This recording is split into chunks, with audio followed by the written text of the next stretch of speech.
حضرت نعیم مجمر رضی اللہ عنہ فرماتے ہیں کہ میں ایک مرتبہ حضرت ابو ہریرہ رضی اللہ عنہ کے ساتھ مسجد کی چھت پر چڑھا تو آپ رضی اللہ عنہ نے وضو کیا اور کہا کہ میں نے رسول اللہ صلی اللہ علیہ وآلہ وسلم سے سنا تھا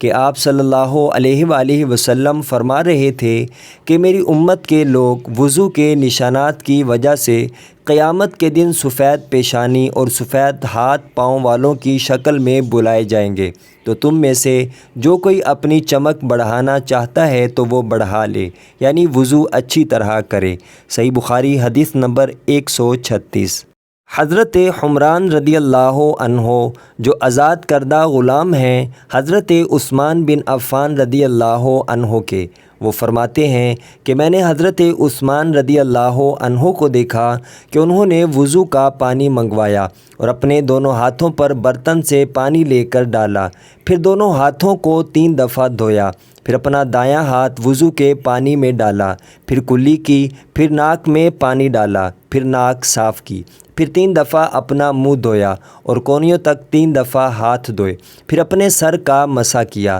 پھر ہر ایک پاؤں 3 دفعہ دھویا، پھر فرمایا میں نے رسول اللہ صلی اللہ علیہ وآلہ وسلم کو دیکھا کہ آپ صلی اللہ علیہ وآلہ وسلم میرے اس وضو جیسا وضو فرمایا کرتے تھے، اور آپ صلی اللہ علیہ وآلہ وسلم نے فرمایا کہ وہ شخص جو میرے اس وضو جیسا وضو کرے اور حضور قلب سے 2 رکعت پڑھے جس میں اپنے دل سے باتیں نہ کرے تو اللہ تعالیٰ اس کے پچھلے گناہوں کو معاف فرما دیتا ہے۔ صحیح بخاری حدیث نمبر 164۔